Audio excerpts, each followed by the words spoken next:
우리가 어제는 우리 미국 교회의 사모님이셨던 우리 김현덕 사모님 60세 생신된과 또 추모 행사를 우리 미국 교회와 함께 가졌습니다.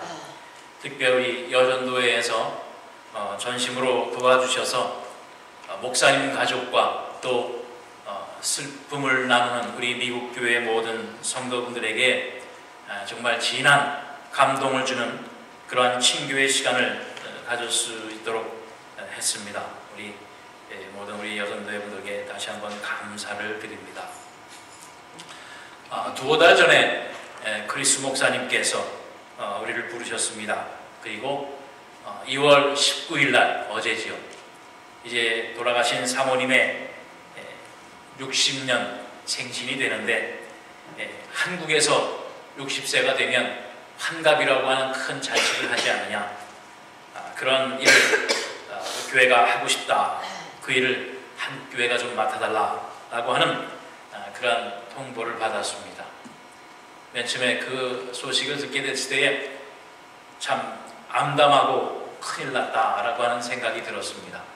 왜냐하면 우리 한국 사람들은 보통 환갑이라고 하면 정말 일생의 가장 큰 잔치로, 가장 소중한 잔치로 그 날을 기념하는 건데, 우리가 계획도 하지 않았고 또 뜻도 하지 않았던 그 일을 부탁하게 될 때에 거부할 수도 없고, 또 우리가 맡아야 된다고 생각하게 될 때에 이게 참 1,200불로 되는 것도 아니고 여러 가지의 생각에 착잡했습니다.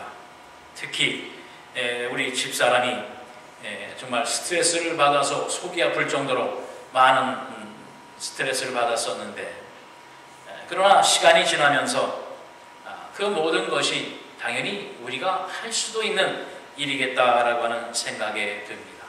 왜냐하면 우리 하늘연교회가 이 미국 교회에서 자리 잡을 수 있도록 얼마나 많은 수고를 우리 사모님께서 해주셨었나라고 하는 것, 또 미국 교회와 우리 한국 교회가 하나가 될 수 있도록 그 중간에서 정말 많은 실수도 감싸주시고 또 많은 불편도 감수할 수 있도록 미국 교회 분들에게 설득도 해주고, 그래서 오늘날 이처럼 우리가 이 재단에서 하나님 앞에 이처럼 복된 예배를 드릴 수 있도록 또 우리가 자리 잡을 수 있도록 해주신 것이 바로 그분의 은혜요 사랑이었다라고 하는 것을 생각하게 될 때에 정말 만 가지를 다해도 부족함이 없다라고 하는 그러한 생각에 사로잡히게 됐습니다. 당연히 우리 여전도에서도 수고해 주시고 또 많은 분들이 수고를 해 주셔서 얼마나 기쁜 잔치가 되었는가라고 하는 것입니다. 이 미국 교회 분들이 어제 친교 신학을 지나면서 어디 미국의 일류 호텔에 뷔페를 온 것 같다라고 하는 그러한 얘기를 했어요. 별 5개, 별 6개짜리 호텔 뷔페를 간 것과 같이 정말 풍성한 그러한 잔치를 벌일 수 있게 해주셔서 고맙다. 또 어떤 분은 정말 울먹울먹하며 감격에 겨워서 고맙다라고 하는 인사를 제가 받기도 했습니다. 우리가 걱정하고 우려했던 것과는 달리 정말로 하나님의 크신 은혜가, 제일 큰 문제가 뭐냐면 금전적인 문제였습니다. 선 목사님께서 우리에게 이것을 부탁하시면서 자기가 재료비를 줄 테니 보태서 쓰라고 하면서 200불을 주셨어요.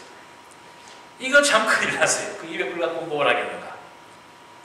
그랬는데 하나님께서 역사하셨어요.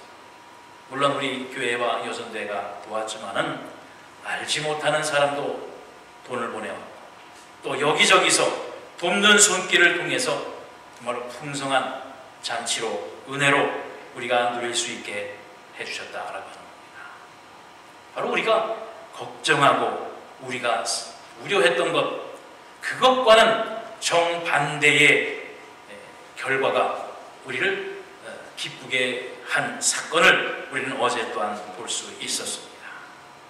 바로 이처럼 우리가 어떻게 생각하느냐, 우리가 어떻게 계획하느냐, 라고 하는 것과는 상관없이 분명히 하나님께서 하시는 일은 따로 있다라고 하는 바로 그 말씀입니다. 우리가 걱정하고 우리가 고민하는 것과는 전혀 다른 하나님의 계획과 하나님의 뜻이 분명히 있음을 우리가 다시 한번 또 체험하는 그러한 시간이 되어졌다라고 하는 바로 그 말씀입니다. 여러분, 이 앞에 보이는 이 어린 아이의 사진을 보게 되십니다. 이 아이는 1969년 스웨덴의 어느 중부에 있는 조그만 마을에서 태어났습니다. 태어날 때 키가 48cm였어요. 몸무게는 2.4kg였습니다. 뭐 그것만 봐서는 별반 보통 아이들과 다를 것이 없어요. 그런데 저 아이는 두 팔이 없이 태어났습니다. 또 두 다리가 있기는 한데 왼쪽 다리는 반쪽짜리, 오른쪽 정상 다리에 반쪽밖에 되어지지 아니하는 그러한 1급 중증 장애를 가지고 태어났어요.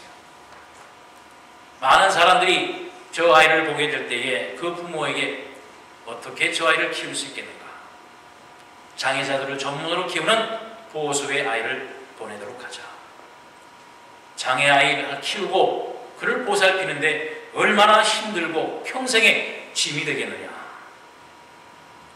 태어났으니 어쩔 수 없지만 저 아이를 보호소에 보내서 저 아이가 장애 아이를 키우는 그 혜택을 누리게 하자라고 하는 많은 주변의 걱정과 근심을 향한 위로가 있었습니다. 그러나 저 아이의 부모는 저 아이도 하나님께서 우리에게 주신 선물이요, 하나님의 일을 이루시기 위한 하나님의 계획이라고 하는 그 사실을 믿고 저 아이의 모습을 장애의 모습 그대로 보지 아니하고 저 아이가 할 수 있는 일이 무엇인가를 찾아 저 아이에게 할 수 있는 많은 교육을 가르쳤다라고 하는 말씀입니다. 어려서부터 수영을 가르쳤어요. 또 저 아이가 말할 수 있을 때에 아름다운 목소리를 저 아이가 들을 수 있도록 많은 말을 또한 시켰습니다. 그리고 저 아이에게 늘 말하는 것이 너는 절대로 이상한 아이가 아니다. 너는 비록 두 팔은 없지만 그래도 두 다리가 있고 또 이 아름다운 세상을 볼 수 있는 두 눈이 있고 또 너의 목소리로 아름답게 이 세상을 찬양할 수 있는 아름다운 목소리가 있다.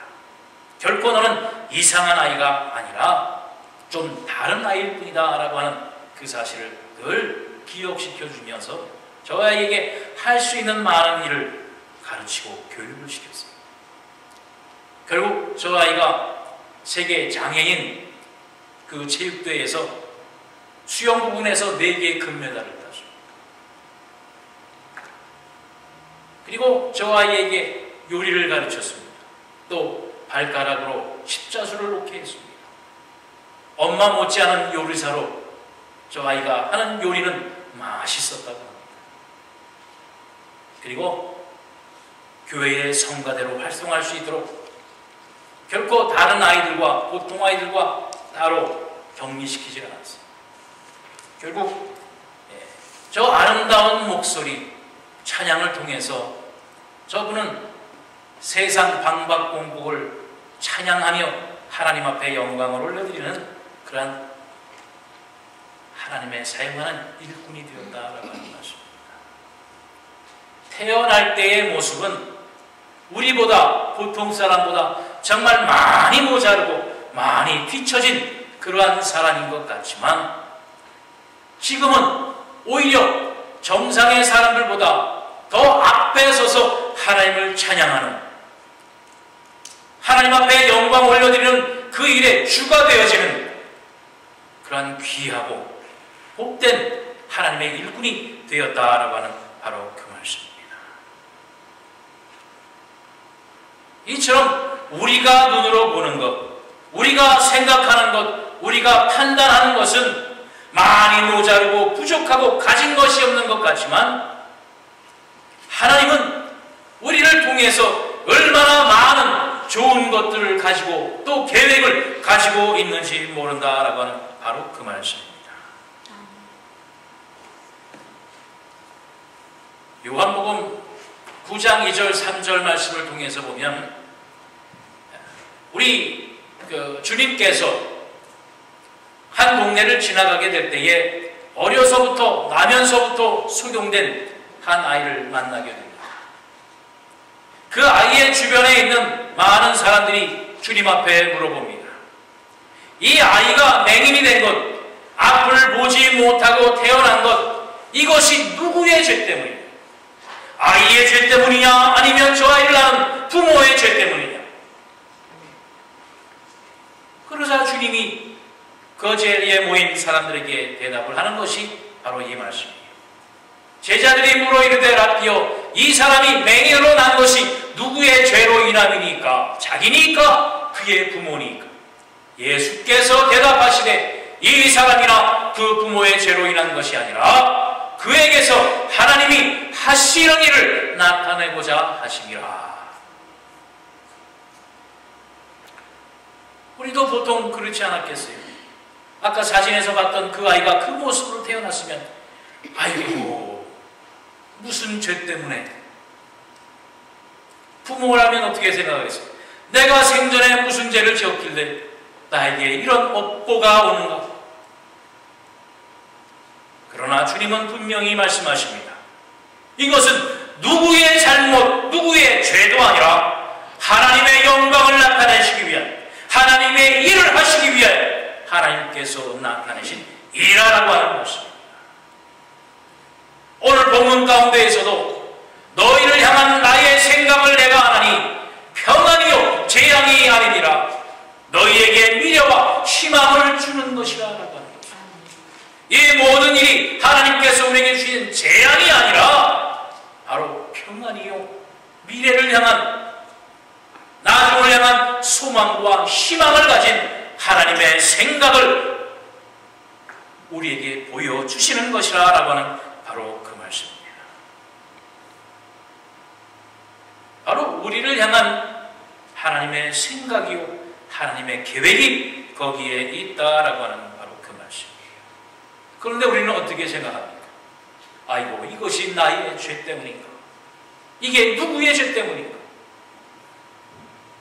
누구의 잘못으로 이러한 일이 생겼는가? 라고 하는 것으로 오히려 그 죄된 마음이 죄를 짓게 되는 그런 잘못되어진 죄악의 굴레에서 우리는 벗어나지 못하고 있는 우리의 모습을 발견해야 된다는 것입니다. 주님의 뜻은 어디에 있느냐? 지금 현재가 아니라 바로 미래와 나중을 향한 하나님의 희망과 소망을 우리에게 주시는 것이라 라고 하는 바로 그 말씀이에요. 심리학의 대체의 법칙이라고 하는 그것이 있습니다. 그 내용이 뭐냐면 바로 우리의 뇌에는, 우리의 생각에는 한 개의 의자밖에 없다는 거예요. 우리의 마음이 앉을 수 있는 자리가 하나밖에 없는데 그 자리에 절망이나 그런 부정적인 생각이 먼저 앉으면 희망과 소망의 생각이 앉을 자리가 없다는 거예요. 그러나 희망과 소망의 생각이 먼저 자리를 잡으면 절망의 생각은 자리를 잡을 수가 없다라고 하는 것이. 그러니까 우리 생각은, 우리의 뇌는 정반대되는 생각을 동시에 같이 가질 수가 없는 것이 우리의